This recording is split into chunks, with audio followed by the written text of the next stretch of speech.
Hello everyone, एक बार आप सभी का फिर से स्वागत है बीएससी परिवार की एक और नई वीडियो के अंदर। देखिए, अगर आपको डर लगता है बहुविकल्पीय प्रश्नों से साइंस के अंदर तो आप लोग निश्चिंत हो जाइए, क्योंकि आज की वीडियो पूरी की वीडियो साइंस 2024 बोर्ड एग्जाम के लिए, वो भी महत्वपूर्ण बहुविकल्पीय प्रश्नों के लिए, मतलब कि इम्पोर्टेंट एमसीक्यू में करवाने वाला हूँ साथियों। बहुत ही इंपॉर्टेंट इस बोर्ड एग्जाम 2024 के लिए वीडियो होगी, तो वीडियो को शुरू से लेकर अंत तक जरूर देखिएगा। चलिए शुरू करते हैं आज की। 100% की मेरी गारंटी है, यही प्रश्न आएंगे 2024 बोर्ड एग्जाम में। अगर आप इस वीडियो के अंदर बताए गए टॉप 40 एमसीक्यू करके जाते हैं तो मेरी पूरी गारंटी है कि आपका ये 20 नंबर पक्का हो जाएगा। आज ही ये 20 नंबर पक्का कर लो साथियों। चलिए आगे देखते हैं, ध्यान से देखिए।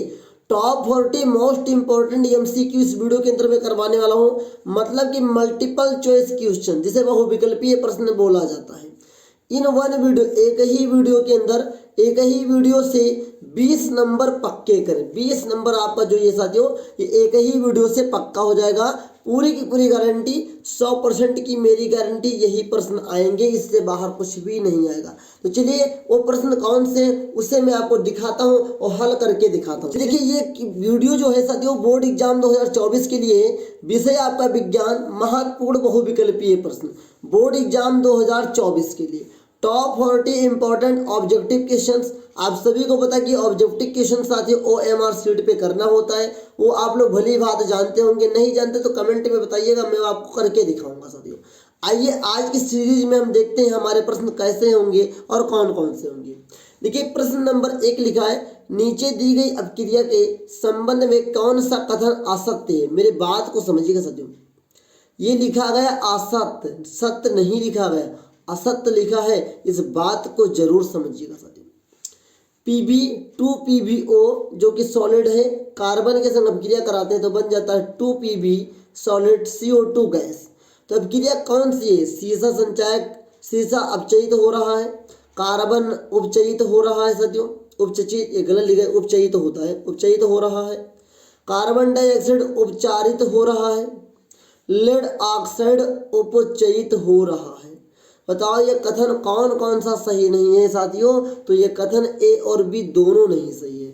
न सीसा अपचयित हो रहा है, न कार्बन उपचयित हो रहा है, बल्कि ये दोनों सही है साथियों।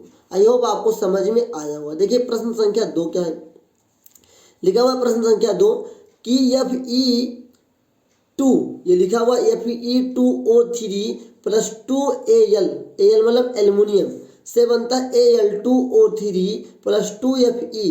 ऊपर दी गई अपक्रिया किस प्रकार की अपक्रिया है, ये आपको बताना है। संयोजन अपक्रिया है, वियोजन अपक्रिया है, द्विविस्थापन अपक्रिया है या विस्थापन अपक्रिया है। देखिए साथियों, यहाँ पे संयोजन अपक्रिया नहीं हो सकती है, यहाँ पे वियोजन अपक्रिया भी नहीं, क्योंकि टूट नहीं बल्कि जुड़ा हुआ है। तो यहाँ पे से बोल सकते हैं विस्थापन अपक्रिया है। क्या साथियों? विस्थापन। द्विविस्थापन इसलिए नहीं बोल सकते क्योंकि साथियों इसमें 2 चीज नहीं विस्थापित हुई, केवल एक ही विस्थापित हुआ है, इसलिए बोलेंगे विस्थापन अपक्रिया। अगला प्रश्न आप सभी के समकक्ष है, क्वेश्चन नंबर 3 देखिए। लिखा हुआ लौह पूर्ण पर, लौह चूर्ण पर होना चाहिए, पूर्ण गलत लिखा हुआ है। लौह चूर्ण पर तनु H2HCl मतलब हाइड्रोक्लोरिक अम्ल डालने से क्या होता है? सही उत्तर पर निशान लगाइए। बताइए साथियों।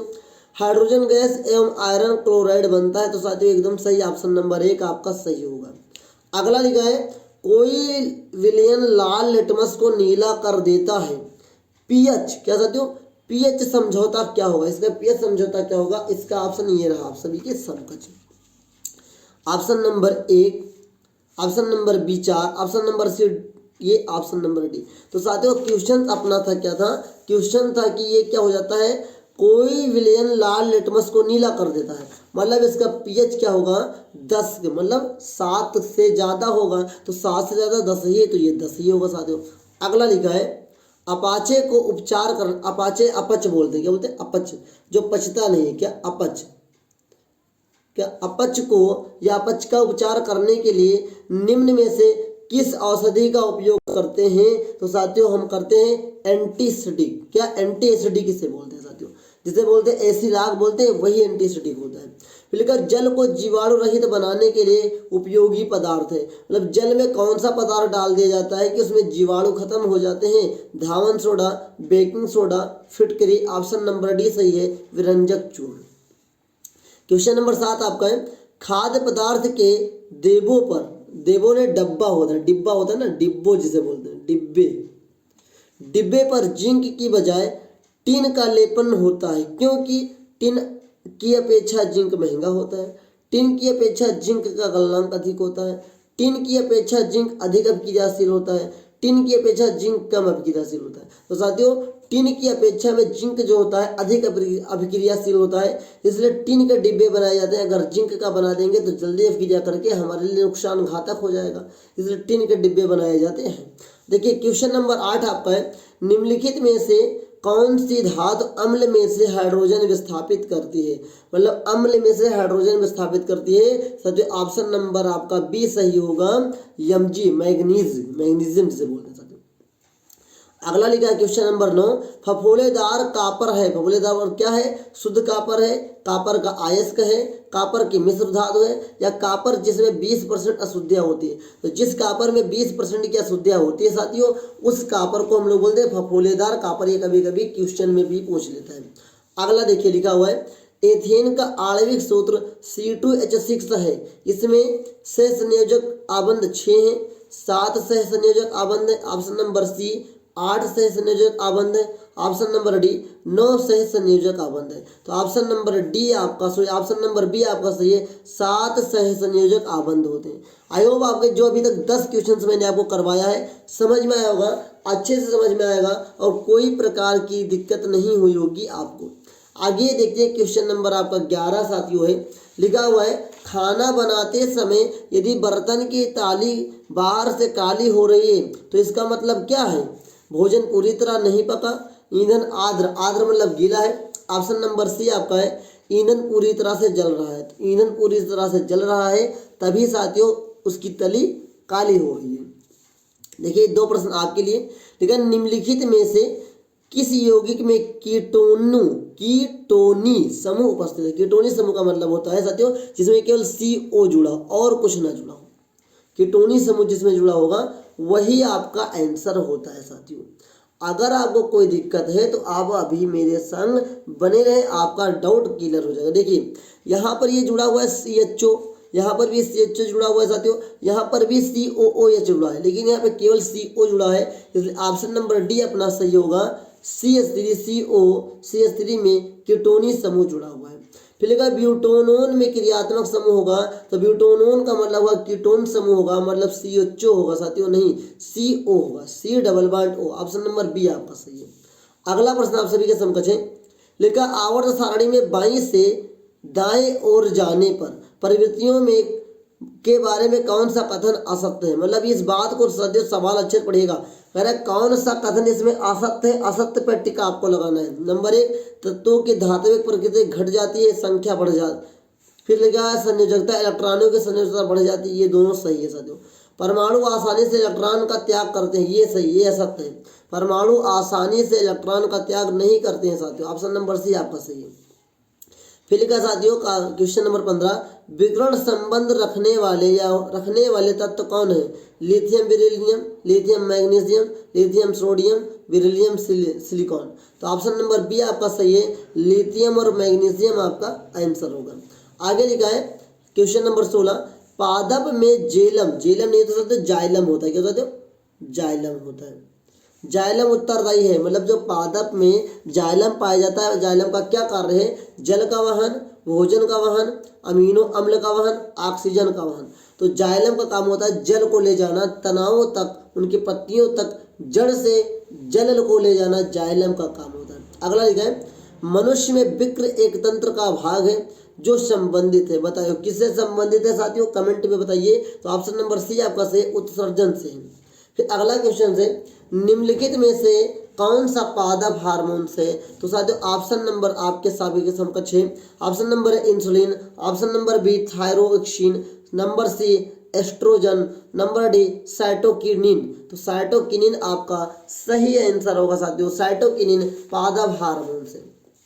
चलिए क्वेश्चन नंबर 19 देखते हैं। लिखा है मस्तिष्क उत्तरदायी है किसके लिए? सोचने के लिए, हृदय स्पंदन के लिए, शरीर का संतुलन बनाए रखने के लिए। ये सभी देखिए जो हमारा मस्तिष्क होता है तो कई सारे काम करता है। हमें सोचने की शक्ति भी देता है, हृदय को जो स्पंद, हृदय जो धड़कता है उसके बारे में जिम्मेदार होता है, शरीर का संतुलन बनाने में भी दिमाग का बहुत ज़्यादा साथियों काम होता है। तो ये सभी आपका ऑप्शन सही होगा। अगला है अलैंगिक जनन मुकुलन द्वारा होता है। किसके द्वारा होता है बताइए साथियों। क्वेश्चन नंबर आप सभी के समझ 5 सेकंड तक मैं आपको समय देता हूँ, कमेंट सेक्शन में जवाब जरूर लिखें आप लोग।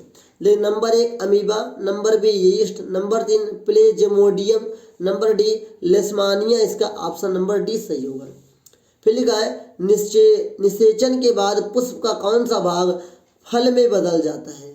फिर से निषेचन के बाद पुष्प का कौन सा भाग फल में बदल जाता है। पुंकेसर, वार्तिका, अंडाशय, बीजाणु। तो ऑप्शन नंबर बी सही है, वार्तिका साथियों पुष्प से फूल में बदल जाता है। अगला देखिए समजात अंगों का उदाहरण है। समजात उसे कहते हैं जो एक जैसे हो साथियों। हमारा हाथ तथा कुत्ते के अग्रपाद, हमारे दांत तथा हाथी के दांत, आलू एवं घास के ऊपरी भूस्तरी। तो ये सभी ऑप्शन नंबर डी आपका सही होगा साथियों। अगला आया है सवाल आपके, विकासीय दृष्टिकोण से हमारी किससे अधिक समानता है? चीन के विद्यार्थी से, चिंपांजी से, मकड़ी से, जीवाणु से। तो भैया सबसे पहले एक बात समझो, हम लोग जानवर तो है नहीं, तो ये दोनों तो नहीं हो सकते, ये भी नहीं हो सकता। तो साथियों चीन के विद्यार्थी से हमारा क्या हो सकता है? समानता हो सकती है। ये जितने भी प्रश्न मैं आपको करवा रहा हूँ सारे के सारे NCERT है साथियों। पूरी मेरी 100% की गारंटी है। यही प्रश्न इस बार बोर्ड एग्जाम 2024 में आने वाले हैं। अगर आप इस वीडियो को पूरा स्किप करके जाते हैं, अच्छे से लर्न करके नहीं जाते हैं, तो आपका 20 नंबर बहुत ही खतरे में हो जाएगा साथियों। तो यदि 20 नंबर को अच्छे से तैयार करना चाहते हैं तो अभी तक मेरे साथ बने रहें और लास्ट तक बने रहें। बहुत ही बेहतर से ये 20 नंबर आपके तैयार होंगे। देखिए अगला प्रश्न है आपका 24 नंबर, सामान्य मनुष्य में गुणसूत्र की संख्या है 45, 46, 30, 33। ऑप्शन नंबर बी सही है साथियों। एक सामान्य मनुष्य में गुणसूत्र की संख्या 46 होती है। अगला लिखा हुआ साथियों, इस बार ये प्री बोर्ड में भी आया था इसलिए बहुत इंपॉर्टेंट है सवाल ये। लिखा किसी दर्पण से आप चाहे कितनी ही दूर खड़े हो आपका प्रतिबिंब सदैव सीधा प्रतीत होता है। संभव दर्पण कौन सा होगा? केवल समतल, केवल अवतल। ये नहीं हो सकता साथियों। केवल उत्तल ये भी नहीं हो सकता। या तो समतल अथवा उत्तल ये हो सकता साथियों। क्योंकि जो ये प्रतिबिंब की स्थिति बताई गई है दोनों में बनता है। तो साथियों ये ऑप्शन नंबर डी आपका सही होगा। इसी का समकक्ष में अगला प्रश्न आप सभी के समकक्ष है।